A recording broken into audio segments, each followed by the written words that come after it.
On reprend Bezrat Hashem.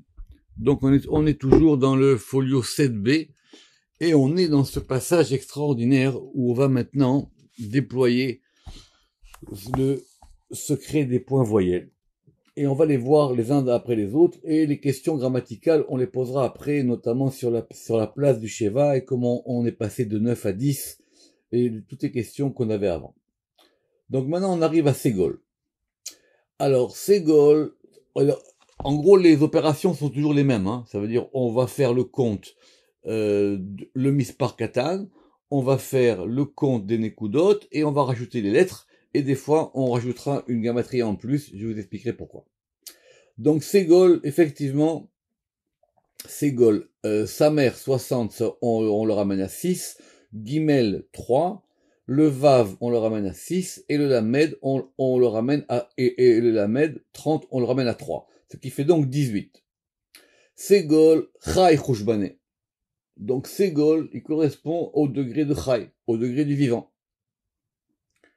Parce que la vie provient de Chesed, c'est la note 34, et que Ségol, il est lié normalement à Chesed. On avait dit que vous vous rappelez que dimanche c'est Gvura, lundi c'est Ségol. Donc Ségol, c'est lié à ce degré de Chesed. Et ce degré de Chesed qui vaut 18, donc 18 c'est 3 fois 6. Veiu, vav, vav, vav, min vaïssa, vaïavo, vaïet, et il correspond aux 3 vav des 3 psukim qui permettent de faire le Shem Membet. Donc tout le monde sait ça. En Shemot 14, de 19 à 21, on a 3 versets chacun qui vont comporter 72 lettres. Ça on l'a vu dans le Pardes. Et ces 3 psukim commencent tous par un vav. Donc vaïssa, vaïavo, vaïet. Alors normalement, avec ces 3 psukim, vous vous rappelez, on en met un à l'endroit, un à l'envers et un à l'endroit, on va composer le Shem Bet, c'est-à-dire qu'il va avoir 3 fois 72, c'est-à-dire 216 lettres, mais on peut aussi avoir les 3 vav, les trois vavines, parce que le problème de ce Shem Av, c'est que Av, ça veut dire Chesed. Mais maintenant, 3 fois 72, ça fait 216. Et 216, c'est Gvura. Parce qu'il y a dans le Shem Av un côté Chesed et un côté Gvura. En tout cas, ici, maintenant, on est parti avec le degré du Chai. Maintenant, Ségol, ou Tlat Nekudin, ou Cham. C'est-à-dire, le point Ségol lui-même, il est composé de 3 points. Le Ségol lui-même, le point Ségol. Très bien. Donc, on a dit que chaque point correspond à un Yud, et chaque Yud correspond à 10. Donc, le point Ségol lui-même, il vaut 30. Et quand on rajoute ces 30 au mispar katan qu'on a obtenu qui est 18, 30 plus 18 égale 48. Mais c'est l'ergamour. Qu'est-ce qu'on a gagné avec ça? On a gagné maintenant que si on rajoute, on tourne la page, si on rajoute à ces 48 à Cham les 4 lettres du Ségol, Ve'arba advan, et les 4 lettres du Ségol, Ve'arba advan mit Ségol, Iu Chemed. Alors, du coup, on apprend plein de techniques de gematria. D'accord? Ça veut dire, il y a la gematria des nekudot, il y a la gematria des lettres, ici on n'utilise pas, mais on peut aussi rajouter le compte des lettres. Parce que dans un mot, tout est important. Parce qu'un mot qui a une gematria de telle valeur, c'est pas pareil si elle est faite en 4 lettres ou 5 lettres ou 6 lettres. Donc les lettres aussi ont un point, ont un poids. Donc ici, c'est pour ça qu'on peut se permettre de rajouter les lettres. Donc maintenant, comme on a 4 lettres dans Ségol, on va avoir Hamad. Ça veut dire quoi Hamad? Alors, Hamad en hébreu, c'est à la fois le désir et à la fois quelque chose de précieux. D'accord? Et il est Hamad. Les commentateurs y ramènent que Ségol, c'est la même racine que Ségoula. Alors, c'est quoi une ségoula? Alors les gens ils se trompent surtout sur cette notion de ségoula, ils croient que c'est une espèce de sortilège ou une espèce de je sais pas quoi qui va permettre de faire quelque chose. Mais dans le verset là-bas qui parle de ségoula et qui parle d'Israël comme étant un Am ségoula, en Dvarim 7.6, Am ségoula c'est en général c'est traduit comme étant un bien précieux. C'est quelque chose qui est cher, c'est-à-dire qui est précieux, auquel on accorde beaucoup d'importance. On a Hamad. Ve'arba advan mitsegol yuchamad, ve'teva. Et on va rajouter le mot lui-même ségol pour 1. Alors, c'est quoi cette histoire? C'est que des fois, hein, on rajoute un kollel, c'est-à-dire on rajoute un élément en plus. C'est quoi qu'on rajoute un kollel en plus? C'est-à-dire que le mot lui-même, on le considère comme 1. Alors, il y a des rabbanim qui ont voulu expliquer, même des grands, qu'à chaque fois, on peut rajouter le degré du 1. C'est-à-dire, on veut unifier tout le compte. Alors, si vous avez Hamad, Dalet plus 1, ça fait He, et on a Hama. Ainun Hama, et ça correspond à ce degré du soleil. Alors, n'oubliez pas qu'on veut maintenant toujours faire briller ce ségol, puisque maintenant il va donc éclairer comme un soleil. C'est pour ça que le verset il dit Pne Moshe ki pne Hama. Les phases de Moïse, elles étaient comme les phases du soleil. Le Rama qui dit que de là, on voit que dans le soleil, il y a un aspect chesed. Bien que, évidemment, le soleil, quand on a vu Hama, nous, dans le Pardes, là-bas, il était lié à Tiferet. Mais il y a dans ce degré-là, le fait que le soleil, il éclaire, il brille pour tout le monde. C'est un aspect qui est lié à la générosité. Donc voilà tout ce déploiement de ce point de Ségol par rapport au mot Ségol. On continue Cholem. Cholem, le Zohar, il fait bien de le remarquer ici. On peut l'écrire avec Vav et on peut l'écrire sans Vav. Donc c'est ce qu'on va appeler un Cholem malé ou un Cholem chasser. Alors maintenant, le Cholem chasser Vav, c'est-à-dire que quand on lui a enlevé le Vav, le Chet, il vaut 8, le Lamed de 30, il passe à 3, et le même de 40, il passe à 4, ce qui fait donc 15. Or, 15, c'est quoi, un Chouchban et Yudke? Il correspond au degré de Yudke. Rappelez-vous qu'on avait déjà vu des choses sur Yudke quand on a vu le Aleph. Ou Tlat Nitzutzot, et on prend les 3 étincelles qui correspondent à 3 Yud. Pourquoi? Parce que on a le point, dans le mot Cholem, on a le point de Cholem, et en dessous on a un tséré. Donc ça fait 3 points. De là on apprend qu'on dit Cholem et on dit pas Cholam. Sinon ça marche pas. Donc on va prendre, donc on avait donc nos 15, et auquel on va rajouter 30. Or 30 et 15, ça fait quoi? Ça fait le Shema. Ainun Ma. Shema Mefarash, Yud Ke Vav Ke, le Shema qu'on connaît, qui est le Shem qui est fait avec, quand on remplit le Shem Yud Ke Vav Ke avec des Aleph. Simplement, cette expression ici de Shema Mefarash, on va essayer je n'avais déjà parlé, on va essayer de l'expliquer un petit peu. Donc, le Shem, alors, Shema Mefarash, évidemment, c'est en araméen, et c'est la traduction du Shem Ameforash en hébreu. Je vais déjà expliquer, je reviens dessus, que ça veut dire quoi cette notion de Shem Ameforash. Alors, il s'agit évidemment de le traduire dans ce qu'il veut dire. Donc, c'est pas le nom indicible. Pas du tout. Alors, je vous rappelle ce que Abou Lafia, il avait dit, il y a 2 manières de dire.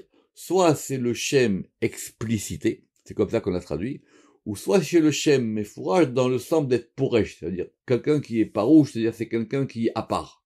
Donc c'est un nom à part.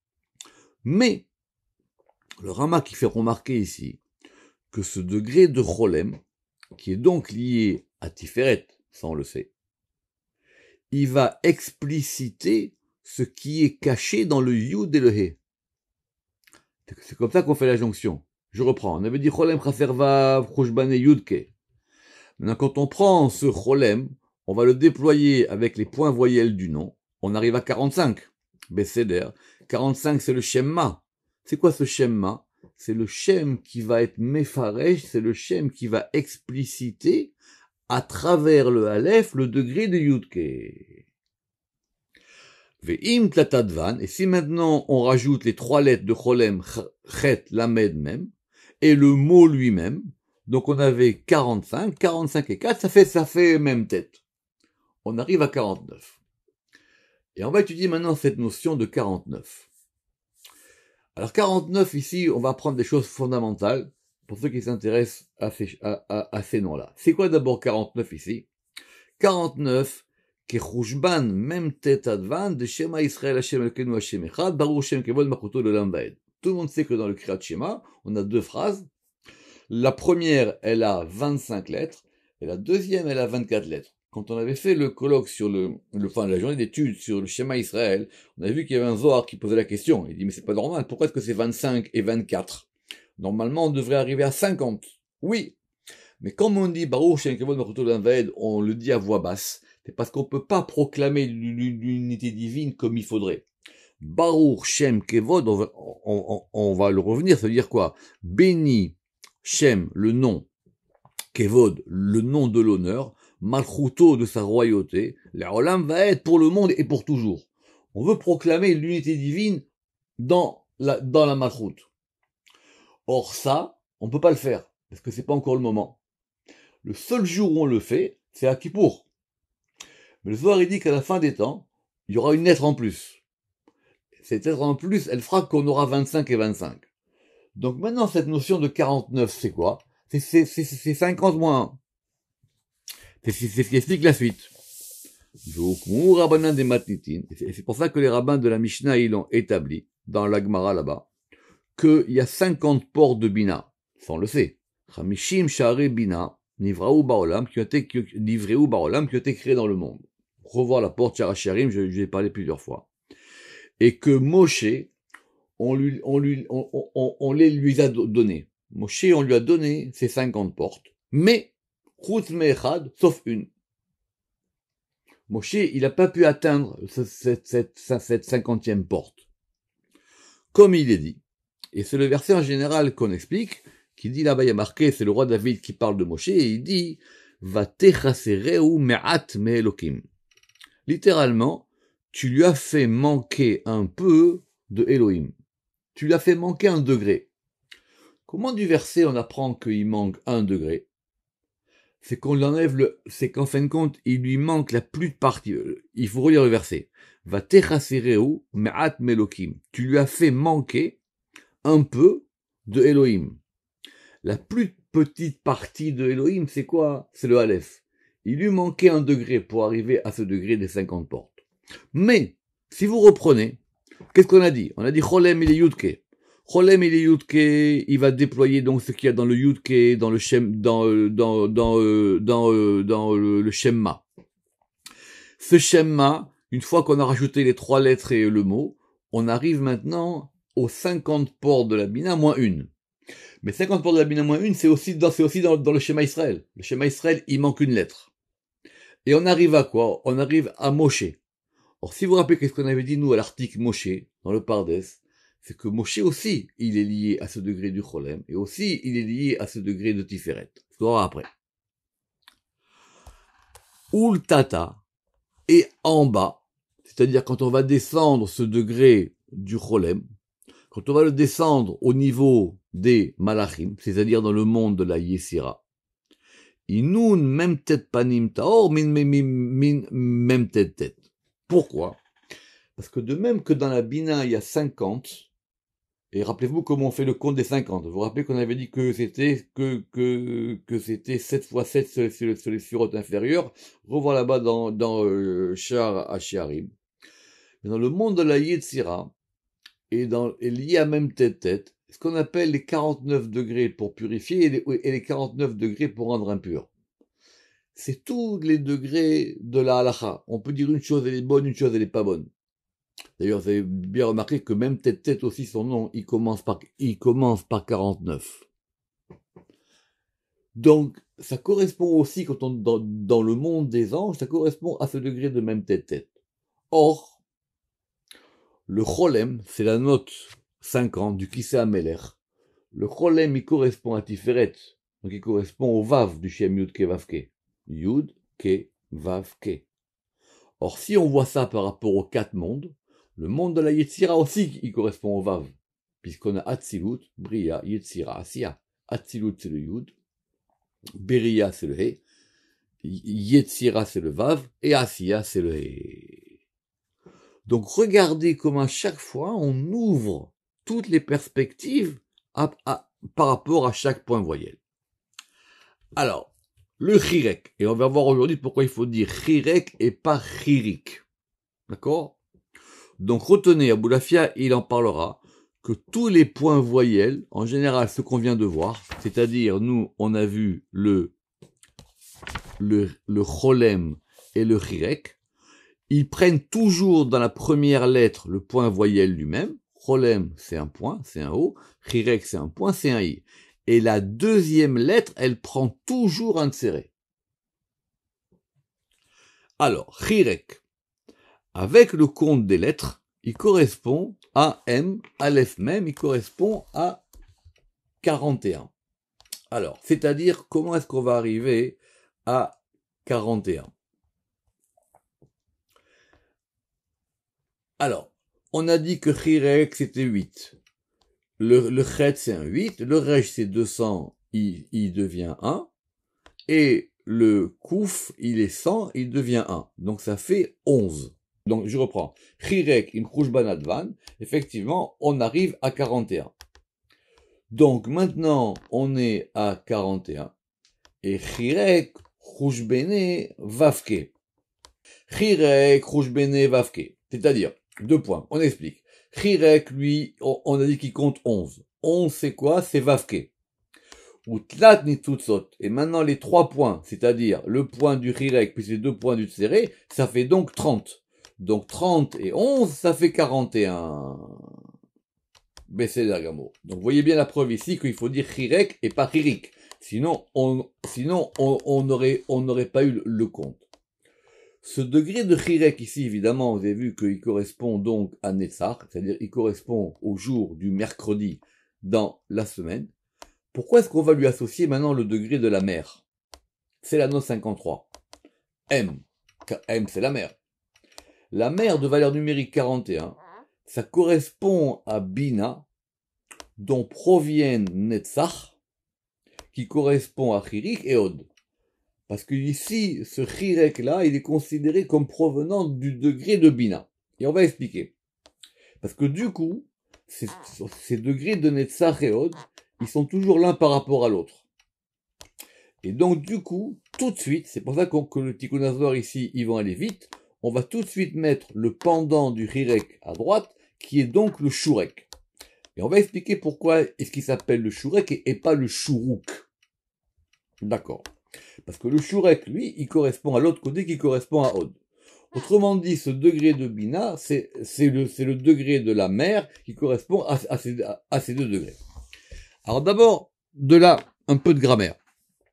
Enfin, un peu de grammaire kabbalistique. Normalement, le vrai nom, c'est le Shurek ou c'est le Kibbutz, et pas le Kubbutz. C'est faux. Parce que Kibbutz, ça veut dire que que c'est un rassemblement. Donc, mais il faut dire Shurek et pas Shuruk. Je répète que l'erreur qu'on fait, c'est qu'on veut mettre le point voyelle sur toutes les lettres du mot. Donc, on va dire Cho.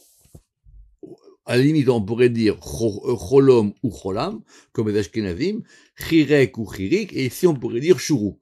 Or non, il faut garder sur le tséré. Alors, on va expliquer maintenant ici pourquoi. Shurek, Yu Chushban Advan Vav. C'est-à-dire, le Shi niveau 300, on le ramène à 3. Le Resh niveau 200, on le ramène à 2. Le Kouf niveau 100, on le ramène à 1, ce qui fait donc 6. Vehamesh Nitzutzot. Et maintenant, combien de points on a? On a 3 points du Shurek et 2 points du Tséré. Ce qui fait donc 5. 5 points qui correspondent à des Yud, ça fait donc 50. Donc on a donc 56. Ha, Nunvav. Enfin, on va rajouter maintenant, les 3 lettres. Ça fait 59. Et le mot lui-même, ça fait donc 60. C'est très bien. Qu'est-ce qu'on a gagné avec maintenant 60? 60, c'est la lettre Samer. C'est pour ça qu'il y a marqué Sod Hashem Leirav, le secret de Hashem, il est pour ceux qui le craignent. Alors, la note 60, elle dit que parce que ici on veut nous mettre en garde qu'à ce degré de Netzach et Od, ou plutôt à ce degré de Od, c'est un degré qu'il faut protéger. C'est un degré du secret qu'il faut garder. Où est-ce qu'on a vu cette notion que Netzach et Od, c'était les points faibles d'Israël?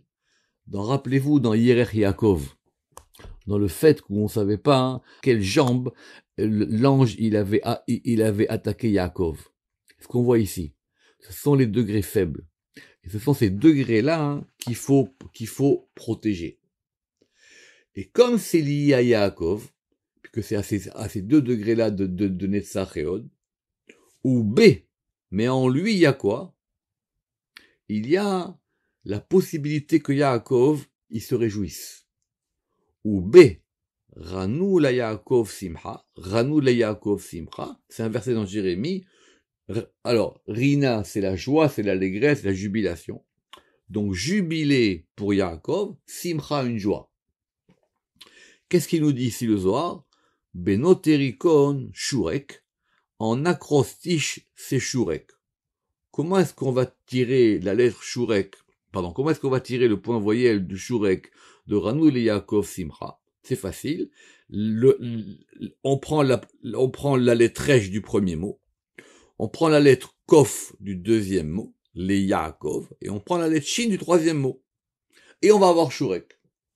Vous allez me dire, mais on a le droit comme ça de prendre une lettre, une première, une deuxième, une troisième. La vérité, oui. Mais il faut savoir ce qu'on fait. Les Tikkun Zohar ici, ils font des opérations sur les lettres que nous, on pourrait peut-être pas se permettre comme ça. Mais ça arrive. Normalement, le noterikon, c'est l'acrostiche. Donc l'acrostiche de Ranu le Yaakov Simcha, c'est quoi? C'est Resh la médecine. Ou si on prend les dernières lettres, ce qu'on appelle les Sofetevot, on aurait quoi? On aurait Vav Bet He. Ici, en fin de compte, on a pris dans les lettres des lettres principales, et dans Yaakov, le Kouf, parce que Yaakov, il correspond à ce degré du sang, c'est-à-dire le 10 qui se déploie partout. Et on a pris les 2 premières lettres pour avoir ce degré-là. Pour dire que c'est dans ce degré-là que se joue l'élément de Yaakov. On va ouvrir une parenthèse, avant de revenir au Shurek. Des chol nekude, mi chochma ila'a mitpashtan, tish'a ad malchut, ve'ta'ame mi keter ad malchut. Alors, parce que tous les points voyelles, ils se déplacent depuis chochma, depuis la chochma supérieure. Pourquoi on dit chochma supérieure? Parce qu'on vous rappelle qu'il y a une chochma inférieure qui est la malchut. Et donc ça fait 9 jusqu'à malchut. Donc premier compte, on va y revenir dans la page d'après, on est sur un compte de 9 points voyelles qui vont correspondre aux 9 séphirotes à partir de chochma jusqu'à malchut. Ve ta'ame. Et alors que les signes de cantillation, eux, ils sont depuis Keter jusqu'à Malchut. Alors, sur ce compte de 9, il y avait plusieurs possibilités. Parce que quand il est marqué ici, Vekol Nekude, mais Chochma Ila'a Mitpashtean, on veut dire qu'en fin de compte, les points voyelles, eux, ils proviennent de Chochma. Alors que les Ta'amim, eux, ils proviennent de Keter. Évidemment, c'est beaucoup plus haut. Parce que d'abord, vous avez des lettres. Les lettres, c'est comme un corps. Après, vous avez des points voyelles. Les points voyelles, c'est comme l'âme. Et après, ça chante. Évidemment, vous ne pouvez pas chanter un mot si le mot n'est pas ponctué. Et vous ne pouvez pas ponctuer un mot si vous n'avez pas de lettres. Simplement, la note 59, elle explique ici que ça sort de Chochma, mais on va quand même compter 9, depuis Keter jusqu'à Malchut, sauf que Malchut elle-même n'aura pas de point voyelle. Et donc, pourquoi est-ce qu'on a eu cette parenthèse? Pour revenir maintenant sur le fait qu'il y a un deuxième Shurek.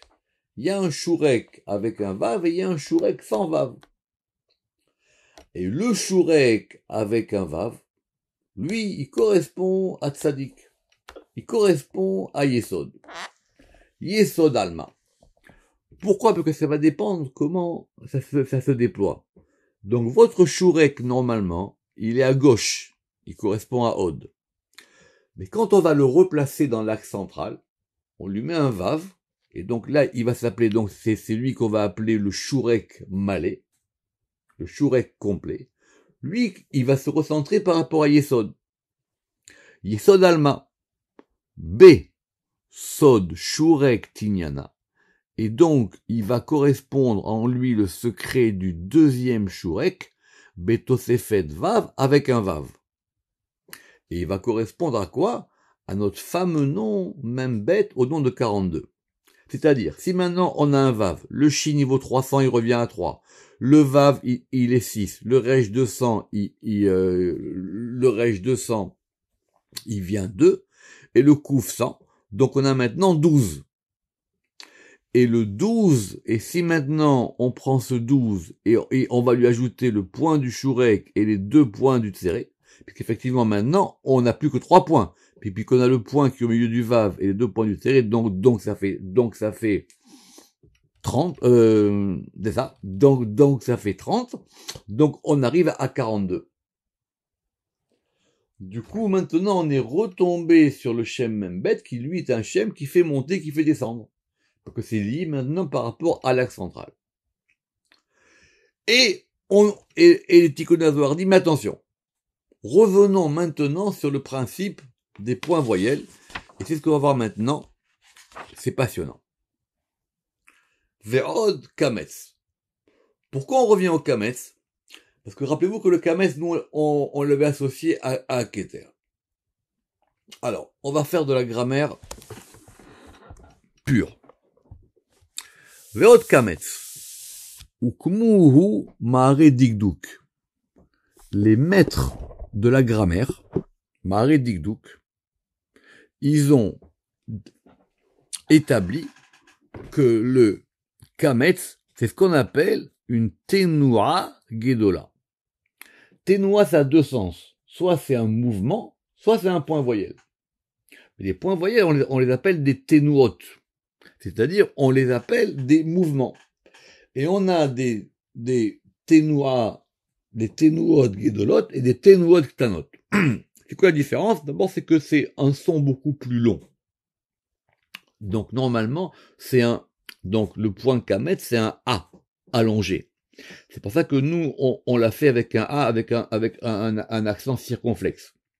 Alors que, par exemple, le Patar, c'est une Tenua Ketana. Le Patar, c'est un A plus bref.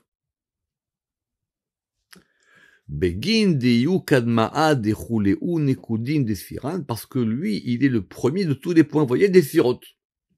Nous, on a dit plus haut que c'était à partir de Chorma. Alors, il dit, mais attention, il faut quand même revenir sur le fait que Kametz, lui, il correspond à ce qui est en haut de Keter. Alors maintenant, comment est-ce qu'on va maintenant, si on a dit que chacun de ces points voyelles, ils ont une importance, et chacun y porte en eux des noms et des secrets, comment est-ce qu'on va les classifier? Afalgav, Dechuleu Shema'an Kadishin. Bien que tous les noms soient saints. C'est-à-dire que tous les noms qu'on a vus, c'est-à-dire c'est quoi les noms? C'est à la fois les points voyelles et tout ce qu'ils peuvent comporter. Ou même le problème général des noms. C'est vrai que tous les noms sont saints. Rappelez-vous quand on avait vu l'histoire des Shemot, Shenam, Nimrakim. Pourquoi est-ce qu'on va dire qu'on va considérer que le Shem Yudke Vavke, il est moins saint ou plus saint que le Shem Shakai? Maintenant, Itavidu Da Kiseleda. Ils sont chacun le trône de l'autre. C'est-à-dire que chacun peut porter celui qui est au-dessus. Kegon Bara, comme par exemple un fils, le fils il est important. Mais comme le fils, il est le fils de son père et de sa mère, alors c'est normal que le fils il soit au service du père et de la mère. Kegon bara, de tsarich le miflach le avouy ou le aimé, ou les me'eved les garmés, et donc par rapport à ses parents, il est par rapport à eux, les gabéou ke'eved, il est comme leur esclave. C'est comme ça qu'on va comprendre la différence entre les points voyelles qu'on va appeler les points voyelles principaux et les points voyelles qui vont être appelés les points voyelles serviteurs ou esclaves. Un est au service de l'autre. Et il va expliquer. Veshamash ve karsaya. Ça veut dire il est shamash, ça veut dire il est le serviteur. Karsaya, il est donc son trône, c'est-à-dire c'est ce sur quoi il va s'appuyer. Ou matzav techuteun, et donc il est donc leur socle. Achinun sfiran daleda, et donc il en est de même pour les sirotes. Parce que ce principe, il marche partout. Tiferet, oui, c'est important. Mais Tiferet, c'est le kissé de Chorma et Bina, parce que c'est le fils. Donc il en est de même. Donc c'est un principe général. ce principe-là, qu'il y a des choses qui sont au service d'autres choses, ce principe-là, c'est un principe qui marche pour tout. Et s'il marche pour les séphirotes, il marche aussi pour les lettres, il marche aussi pour les points voyelles. Ou beginda, it nekuda malka, ve it nekuda avda legabe. Et si c'est comme ça, à cause de ça, on va avoir des points voyelles qu'on va appeler un point voyelle roi. Veit nekuda avda legabe, il y a un point voyelle qui lui esclave. On va mettre un point avant de faire la virgule. On va lire cette note 67. On peut donc classer les points voyelles en 3 catégories. Par rapport aux sphirotes. Soit on dit qu'on considère qu'il y a 10 sphirotes ou 9 séphirotes par rapport aux points voyelles, et toutes elles sont d'importance égale. C'est ça le compte des 9 points voyelles, c'est-à-dire de Keter à Malchut, puisque Malchut elle-même, vous savez que c'est une séphira à part. Ou soit on considère qu'il y a 10 points voyelles, et on va avoir 5 points voyelles rois et 5 points voyelles esclaves ou serviteurs. La vérité, cette classification-là, comme on dit dans la note, elle date de Yosef Kimri.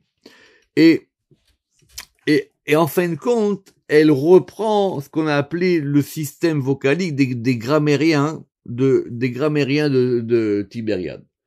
À partir de ça, certains ont voulu dire que du coup, c'était une preuve que les Tikkun HaZohar, c'était pas un texte si ancien que ça. Simplement, d'après les grammairiens de Tibériade, on avait dit donc qu'on avait 5 et 5. D'accord? Alors que les Tikkunim, eux, ne comptent que 9. Pourquoi? Parce qu'on va voir, parce que le Sheva, il a un statut particulier. Le Rama qui dit que Sheva, il est Aved Avadim. Il est esclave des esclaves. Donc le Sheva, il a une particularité dans la grammaire, c'est que c'est un point voyelle. Vous comprenez ce que ça veut dire? Il est le serviteur des serviteurs. Parce que d'abord, d'une part, il va être mouvant, que le Sheva il bouge, des fois il peut être, d'ailleurs il est mouvant, soit il est na, soit il est nah, soit il est merachef, ou quand bien même des fois, on va l'adjoindre à un autre point voyelle, comme par exemple, on fera un Sheva Patach ou un Sheva Segol. Et dans ce cas-là, il s'appelle Khataf. Ça veut dire quoi qu'il est Khataf? Khataf, ça veut dire qu'il coupe. Aboulafia, il dit que Khataf, ça veut dire qu'il va précipiter la prononciation. Alors, c'est pour ça qu'on va comprendre maintenant que Kegon Sheva, de Yu Aved le Kametz.